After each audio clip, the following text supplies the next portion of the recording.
अस्सलाम वालेकुम दोस्तों, वेलकम टू सी कोरिड। 24 जनवरी 1977 का दिन स्पेन की तारीख का एक बहुत अहम और खौफनाक मोड़ था।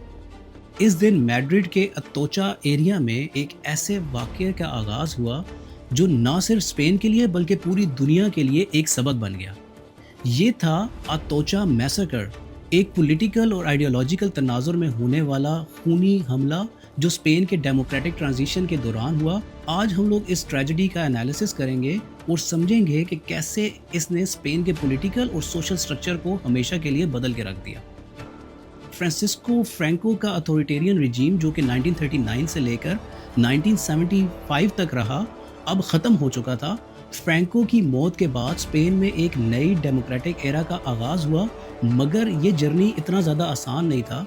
पुराने जो फार राइट एलिमेंट्स थे वो अब भी सोसाइटी के अंदर एक्टिव थे और उनका मकसद था कि स्पेन को डेमोक्रेसी की तरफ जाने से रोका जाए। इस तनाजुर में अतोचा मैसेकर की वजह से एक पिवटल मोमेंट आया स्पेनिश हिस्ट्री के अंदर। फ्रैंको की रिजीम के दौरान स्पेन एक डिक्टेटरशिप था जहां हर तरह की पॉलिटिकल डिसेंट को दबा दिया जाता था। उस वक्त सिर्फ एक पॉलिटिकल पार्टी चलती थी और वो थी फेलांजे एस्पेनोला, जो कि फ्रैंको के फार राइट फाशिस्ट आइडियोलॉजी को प्रमोट करती थी। मगर फ्रैंको की वफात के बाद किंग जुआन कार्लोस ने स्पेन को एक नई सूरत हाल की तरफ ले जाने का फैसला किया।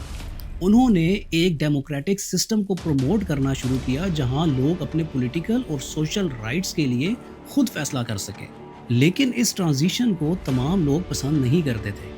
फार राइट फोर्सेस जो कि अब भी मुख्तलिफ सीक्रेट ऑर्गेनाइजेशंस के थ्रू एक्टिव थी, इस चेंज के खिलाफ थी। ये वो लोग थे जो कि फ्रैंको के रूल के सपोर्टर थे और स्पेन में डिक्टेटरशिप वापस लाना चाहते थे। दूसरी तरफ लेफ्ट विंग मूवमेंट्स जो कि वर्कर्स और लेबर यूनियंस के राइट्स के लिए काम करती थी, स्पेन के नए डेमोक्रेटिक दौर के लिए एक मजबूत पिलर बन रहे थे। ऐसे में 24 जनवरी 1977 को मैड्रिड के अतोचा एरिया में एक बहुत ही खौफनाक हमला हुआ।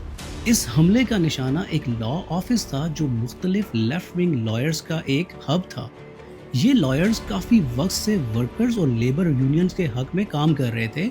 इस हमले में 5 लॉयर्स अपनी जान से हाथ धो बैठे और कुछ लोग शदीद जख्मी भी हुए। ये हमला सिर्फ एक एक्ट ऑफ वायलेंस नहीं था बल्कि एक पॉलिटिकल मैसेज था जो फार राइट ग्रुप्स देना चाहते थे। इस मैसेकर में जो लोग हलाक हुए वो लोग थे जो कि फ्रैंको के ज़माने में इंसाफ से महरूम थे। इस वाक़या का मकसद सिर्फ उन लोगों को खामोश करवाना नहीं था बल्कि पूरे स्पेन में एक डर और खौफ का माहौल पैदा करना था। अतोचा मैसेकर के बाद स्पेन में बहुत बड़ा पब्लिक रिएक्शन देखने को मिला। लेफ्ट विंग पार्टीज और लेबर यूनियंस ने इस वाक़ये को अपने लिए एक रैलिंग पॉइंट बनाया।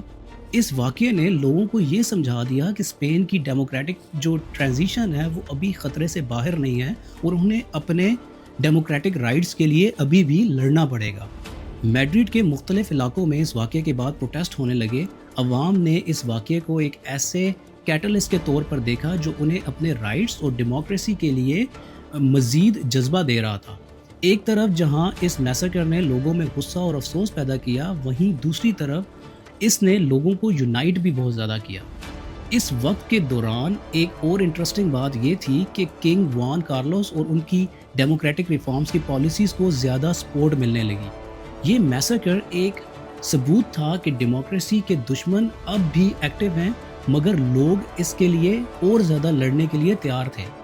स्पेन के मीडिया ने भी इस वाक़ये को एक्सटेंसिवली कवर किया और इंटरनेशनल लेवल पर स्पेन के डेमोक्रेटिक ट्रांजिशन का जो नैरेटिव था वो और ज़्यादा स्ट्रांग हो गया। अतोचा मैसेकर का असर सिर्फ स्पेन के अंदर तक महदूद नहीं था बल्कि इंटरनेशनल कम्युनिटीज़ ने भी इस इंसिडेंट को क्लोजली फॉलो किया।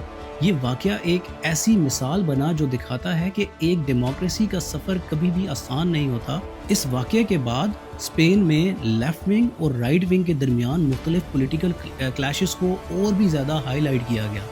आज भी 24 जनवरी को स्पेन में अतोचा मैसेकर में हलाक होने वाले लोगों को याद किया जाता है। हर साल मेमोरियल इवेंट्स और प्रोग्राम्स होस्ट किए जाते हैं जो न सिर्फ इस वाक़ये का शिकार लोगों की याद को ताज़ा करते हैं बल्कि स्पेन के डेमोक्रेटिक जर्नी की इम्पोर्टेंस को भी हाईलाइट करते हैं। अतोचा मैसेकर एक सबक है कि डेमोक्रेसी की तरफ सफ़र कभी भी आसान नहीं होता।